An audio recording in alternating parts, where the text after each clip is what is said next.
ዓለም በመልአክ አይደለም በአማላጅ አይደለም እሱ ራሱ የእግዚአብሔር ልጅ መጥቶ ያድናቸዋል ይላል። እሱ ለዘላለም ይወዳቸዋል፣ ለዘላለም ይወዳቸዋል። ወአክበሮሙ ለዘላለም ያከብራቸዋል። ቤዛ ሆናቸው ተሸከማቸው ይላል። ፍጡር ቤዛ መሆን አይችልም። ይግባችሁ። ቤዛ ማለት ስለሌላ ተላልፎ መሰጠት ማለት ነው።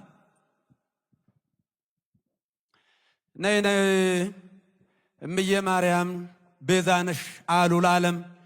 እመቤታችን ቤዛ አይደላችም። ቤዛ ልጇ ነው። አትደንግጡ። ቤዛ ልጇ ነው።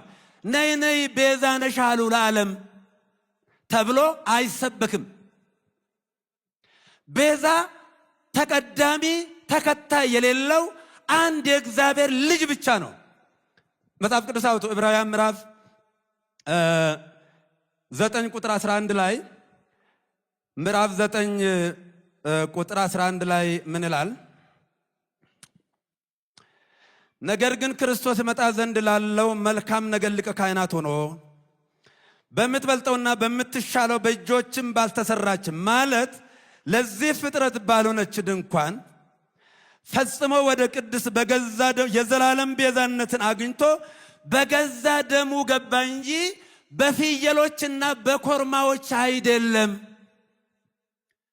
በፍየሎች በኮርማዎች አይደለም። ሚካኤል ቤዛ መሆን አይችልም። ገብርኤል ቤዛ አልሆነም። አብርሃም ቤዛ አልሆነም።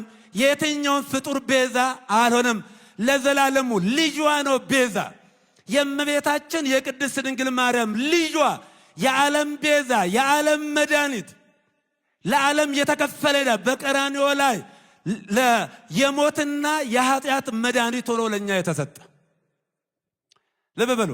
ስለዚህ የዘላለም ቤዛነትን አግኝተው አንድ ጊዜ ፈጽሞ ነው የሚለው። ስንት ጊዜ ይላል? አንድ ጊዜ ፈጽሞ በገዛ ደሙ ገባ እንጂ በፍየሎችና በኮርማዎች አይደለም።